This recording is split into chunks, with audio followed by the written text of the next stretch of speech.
Bem-vindos de volta ao podcast para nossa segunda edição dessa quinta-feira, 6 de fevereiro. Opa! Hoje a gente vai falar sobre a crise no Haiti. Uma situação tanto quanto complexa, com raízes profundas Sim. e consequências alarmantes. E Né? a gente já começa com um dado para entender a gravidade. Fala. A gente está falando de um problema que em 2024, a violência das gangues no Haiti resultou em mais de 5.600 mortes e deslocou mais de 1 milhão de pessoas internamente. Nossa. Pelo triplo do ano anterior. É um número impressionante. Realmente coloca a gente em alerta para a urgência da situação. Uma das coisas que me chamou a atenção nas fontes foi o conceito de transição permanente no Haiti. O que exatamente isso significa? Bom, imagina um país que está preso num ciclo infinito de eleições e governos provisórios, sem conseguir sair do modo campanha para governar de verdade. É como se a queda do Duvalier em 86 tivesse aberto um processo de redemocratização. Que nunca se concretizou totalmente. Entendi. E por que essa transição permanente é tão prejudicial? Porque impede a construção de um sistema político estável e confiável. Sem isso, não tem como implementar políticas públicas eficazes a longo prazo. E a população acaba perdendo a fé na democracia, abrindo espaço para soluções autoritárias. Faz sentido? E essa falta de perspectiva se traduz em grande parte na violência generalizada, né? Que assola o país. É assustador pensar que 90% da região metropolitana de Porto Príncipe está sob o controle de gangues. Como chegamos a esse ponto? Décadas de negligência com a segurança pública, né? Somadas à pobreza extrema e à falta de oportunidades. Criaram um cenário perfeito para o surgimento e para o fortalecimento dessas facções criminosas.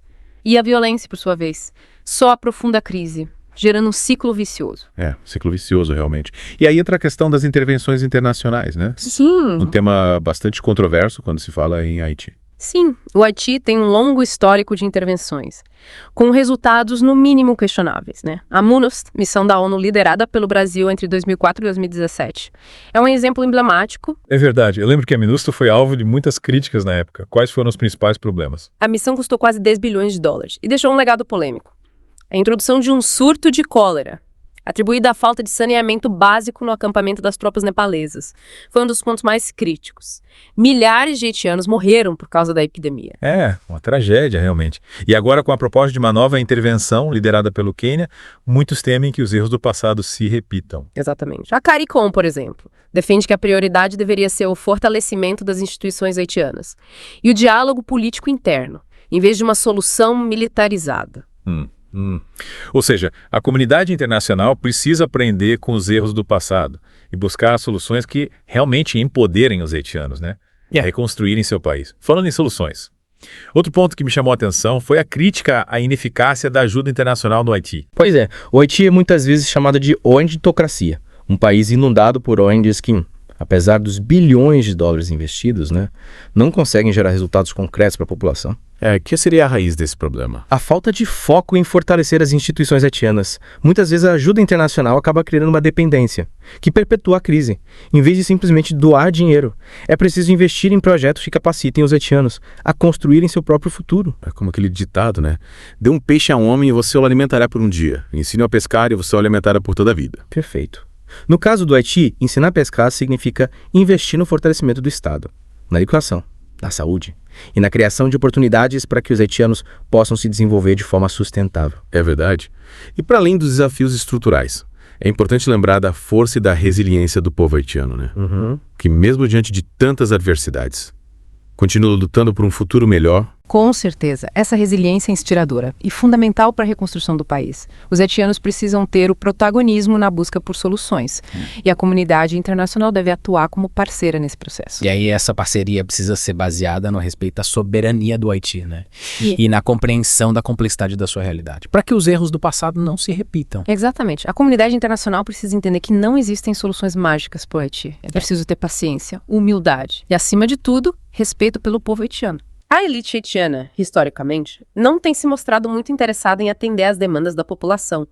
E o sistema eleitoral, marcado por fraudes e manipulações, acaba minando a legitimidade da democracia. É um sistema disfuncional que só contribui para a instabilidade e para a violência. E nesse contexto surge a proposta de implementar um voto eletrônico no Haiti, com a expertise brasileira. Você acha que essa seria uma solução viável? Olha, o voto eletrônico, se implementado de forma transparente e segura, pode ajudar a reduzir as fraudes e aumentar a confiabilidade das eleições. Mas é preciso ter cuidado. Sim, a tecnologia sozinha não resolve problemas políticos e sociais complexos. O que mais seria necessário para garantir que o voto eletrônico realmente contribuísse para a democracia no Haiti? Garantir que o sistema seja auditável, que a população tenha acesso à informação e que haja mecanismos de controle para evitar fraudes. Mas mais importante ainda, é preciso que a implementação do voto eletrônico seja acompanhada de outras medidas para fortalecer a democracia haitiana. Que tipo de medidas? Uma reforma do sistema eleitoral para torná-lo mais justo e representativo, o combate à corrupção e a promoção da participação popular na política. Sem isso, o voto eletrônico seria apenas um remendo em um sistema falido. Ou seja, uma ferramenta com potencial, mas que precisa ser usada com sabedoria e dentro de um contexto mais amplo de reformas. Mudando um pouco de assunto, me impressionou a força e a resiliência do povo haitiano, que mesmo diante de tantas adversidades, continua lutando por um futuro melhor. É realmente inspirador. Os haitianos já enfrentaram inúmeros desafios ao longo da sua história.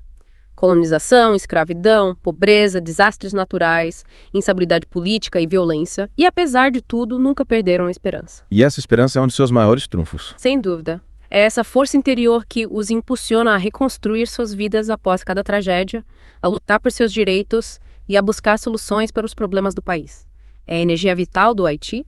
E nos inspira a acreditar que, apesar de todos os desafios, um futuro melhor é possível para o Haiti. Com certeza. O Haiti tem um enorme potencial. Uma cultura rica, um povo talentoso, uma localização geográfica estratégica. Com políticas adequadas, apoio internacional e a união do povo haitiano, o país pode superar a crise e trilhar um novo caminho de desenvolvimento e prosperidade. E para trilhar esse novo caminho, o Haiti precisa se libertar das amarras do passado, romper com o ciclo de dependência e construir um futuro baseado na justiça social, na igualdade de oportunidades e no respeito aos direitos humanos. Concordo. O Haiti precisa de um novo projeto de nação que coloque o bem-estar da população em primeiro lugar e promova um desenvolvimento sustentável e inclusivo. Um projeto que valorize a cultura e a identidade do povo haitiano, mas que também esteja aberto ao mundo e à cooperação internacional. E para que esse projeto se concretize, os haitianos precisam ser os protagonistas da sua própria história. Exatamente. A solução para os problemas do Haiti não virá de fora, mas de dentro. Da capacidade do povo haitiano de se unir, dialogar, encontrar soluções e construir um futuro melhor para si e para as futuras gerações. E a comunidade internacional pode e deve ajudar nesse processo, mas de forma respeitosa, sem interferir na soberania do Haiti. Sem dúvida. O papel da comunidade internacional deve ser o de apoiar os haitianos, fornecer recursos e expertise, promover o diálogo e a cooperação, mas sempre respeitando a liderança e a autonomia do país. Nada de paternalismo ou soluções impostas de cima para baixo. É preciso romper com essa ideia de que o Haiti precisa ser salvo por forças externas. Os haitianos são capazes de construir seu próprio destino, e a comunidade internacional deve apoiá-los nesse processo. Perfeito. O Haiti não precisa de salvadores, mas de parceiros. Parceiros que acreditem no potencial do país, respeitem sua soberania e estejam dispostos a caminhar lado a lado com os haitianos na construção de um futuro melhor. E essa parceria, para ser efetiva, precisa ser baseada em princípios de igualdade, respeito mútuo e solidariedade. Com certeza. Chega de relações assimétricas, de dominação e exploração. O Haiti precisa de parceiros que o vejam como um igual, que reconheçam a sua dignidade e que estejam dispostos a construir uma relação justa e mutuamente benéfica. Falando em parcerias, outro ponto que me chamou atenção foi a importância do fortalecimento da sociedade civil no Haiti. Sem dúvida. A sociedade civil haitiana tem um papel fundamental na construção de um futuro melhor para o país. As organizações, os movimentos sociais, os grupos comunitários, artistas, intelectuais, todos têm um papel a desempenhar. E qual seria esse papel? Promover o diálogo, defender os direitos humanos, mobilizar a população e lutar por um Haiti mais justo e democrático. São os agentes de transformação social que impulsionam mudanças reais. E como a comunidade internacional pode ajudar nesse processo? Fornecendo recursos, treinamento e capacitação para que as organizações e os movimentos sociais possam atuar de forma mais efetiva. Mas é importante que esse apoio seja feito de forma a fortalecer a autonomia da sociedade civil haitiana e não criar dependência. Ou seja, a comunidade internacional precisa entender que o apoio à sociedade civil haitiana não é caridade, mas sim um investimento estratégico na construção de um Haiti mais forte e resiliente. Exatamente. A sociedade civil é um dos pilares da democracia e do desenvolvimento. Ao apoiá-la, a comunidade internacional está investindo na construção de um Haiti mais justo, próspero e democrático. É uma aposta no futuro do país. E para além do apoio externo, é fundamental que o próprio Estado haitiano reconheça a importância da sociedade civil e crie mecanismos para facilitar a sua participação nos processos de tomada de decisão. Com certeza. É preciso que haja um diálogo aberto e franco entre o Estado e a sociedade civil, que os espaços de participação sejam ampliados e que as vozes da sociedade civil sejam ouvidas e levadas em consideração na formulação das políticas públicas. Ou seja, o Estado precisa ver a sociedade civil como uma aliada e não como uma inimiga ou um obstáculo. Exatamente. A sociedade civil é uma parceira fundamental na busca por soluções para os problemas do Haiti. É preciso superar a lógica da desconfiança e do confronto e construir uma relação de colaboração e respeito mútuo. E essa colaboração precisa ser baseada em princípios de transparência, accountability e participação popular. Afinal, o objetivo final é construir um Haiti verdadeiramente democrático e justo. Concordo plenamente. Transparência, prestação de contas e participação popular são essenciais para a construção de uma democracia sólida e legítima. É o caminho para garantir que o poder emane do povo e seja exercido em seu benefício. E além de todas as medidas que a gente já discutiu, me parece que a promoção de uma cultura de paz é essencial para a superação da crise no Haiti, né? Com certeza, a violência está enraizada na sociedade haitiana e precisa ser combatida em todas as suas formas. É preciso semear uma cultura de paz, de diálogo, de tolerância, de respeito à diversidade e de resolução pacífica de conflitos. E como a gente pode fazer isso na prática? Começando desde cedo, né?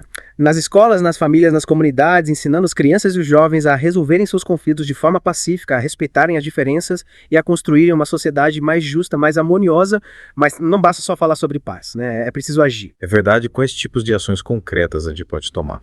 Investir em políticas sociais que combatam a pobreza, a desigualdade social, a falta de oportunidades. Afinal, a violência muitas vezes é um sintoma de problemas estruturais mais profundos, né?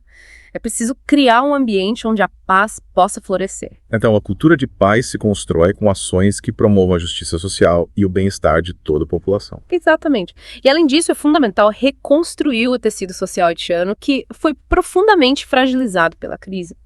A desconfiança, o medo, a fragmentação social são obstáculos a serem superados. É verdade. Como a gente pode reconstruir esse tecido social? Fortalecendo os laços comunitários, incentivando a participação popular, criando espaços de convivência e solidariedade, é preciso que as pessoas voltem a confiar umas nas outras, que se unam em torno de objetivos comuns e que trabalhem juntas para reconstruir o seu país. E qual o papel do Estado nesse processo? O Estado precisa apoiar e incentivar a reconstrução do tecido social, criando políticas públicas que promovam a coesão social e o desenvolvimento comunitário.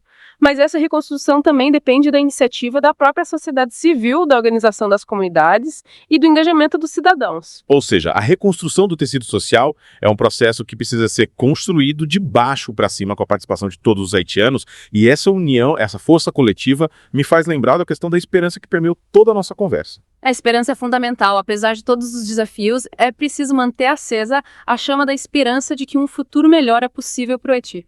E essa esperança precisa se traduzir em ações concretas, né? Em um compromisso de todos os haitianos e da comunidade internacional de trabalhar juntos para construir esse futuro. Exatamente. A esperança não é passiva, é um chamado à ação. É preciso transformar a esperança em trabalho, em luta por um Haiti mais justo, próspero e feliz. Uma luta guiada pela solidariedade, pela compaixão e pelo amor ao Haiti. Sem dúvida que os haitianos se unam, que se ajudem mutuamente, que reconstruam o seu país com amor e com a certeza de que um futuro melhor é possível e que a comunidade internacional se solidarize com o Haiti, que apoie os seus esforços de reconstrução e que contribua para a construção de um futuro de paz, justiça e prosperidade para todos os haitianos. E com essa mensagem de esperança, a gente encerra o nosso podcast de hoje sobre o Haiti. Esperamos que essa conversa tenha contribuído para sua compreensão sobre a complexa realidade haitiana e para sua reflexão sobre o papel que cada um de nós pode desempenhar na construção de um futuro melhor para o Haiti. Lembrando que o POVcast está no ar 2 vezes por dia, de segunda a sexta, às 9 da manhã e às 6 da tarde, e aos sábados ao meio-dia. Até a próxima!